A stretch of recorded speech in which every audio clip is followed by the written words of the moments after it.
Good morning, guys. I know so many of you guys wanted to know how to make almond milk, so I'm going to try and show you as quick and as painless as I can. What you're going to do is you're going to start with raw organic almonds. Now, I have raw organic almonds here that have been soaking all night and have been rinsed. So, a couple of things I want to show you. These are our raw organic almonds, okay? They still have the skin on them. If you make almond milk with these, they are going to give you a little bit of brown fleck in it, but there's lots of vitamins and nutrients in that. If you don't want little bit of brown, tiny pieces, then I would say get blanched almonds, and that way you don't get those pieces. I leave it all in because they're all contain vitamins. Now, one thing about raw organic almonds, you got to be really careful. Now, I bought a whole container, and yeah, they're kind of expensive, of Italian raw almonds. And the reason that is because technically speaking, a raw food cannot be heated over 115 degrees. Okay, so that's what defines a raw food, that it has not been heated over 115 degrees. However, in our country, because the almond growers out in California needed to do something with their almonds, they actually suspended that law a little bit and raised the degrees so that United States growers can heat their almonds to, I believe it's like 120 degrees, and still be able to call their almonds raw. Okay, so that's why we get the Italian ones, because then we know that they're definitely raw. They are more expensive.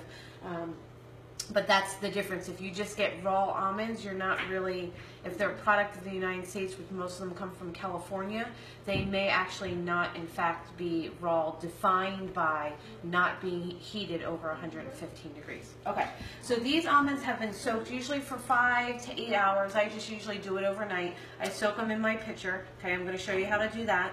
This morning I came down, I dumped that water out, I poured more water in and rinsed the almonds out, and then dumped that water out. And I'm just going to put these in my blender, and we'll get to that process in a minute, but I just want to show you how you soak them.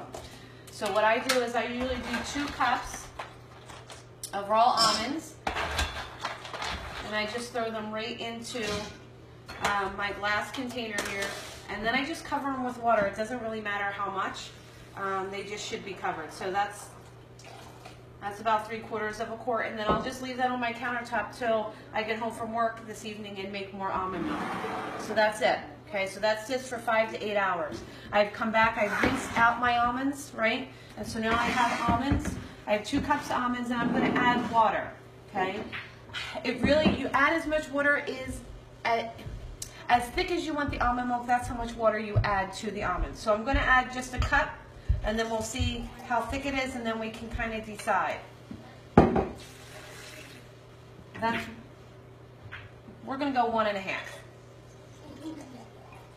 I use mason jars because I love them. They have measurements on them.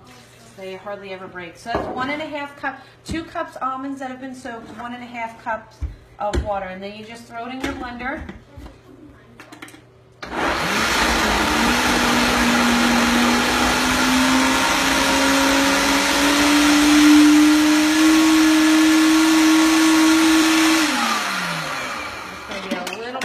But I want to use it for coffee creamer, so I want it a little bit on the thicker side, as thick as I can get it.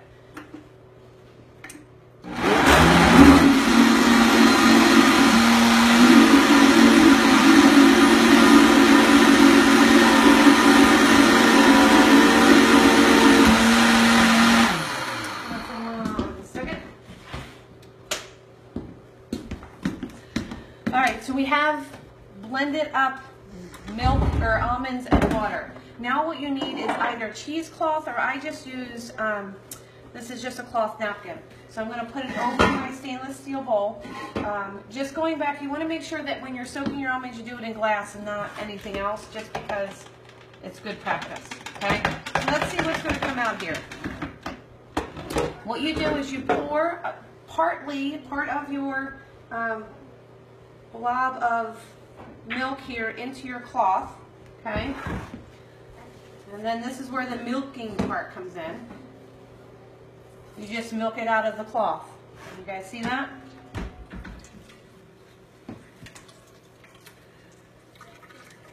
So you milk it till it's all, as much of it is out as you want, okay?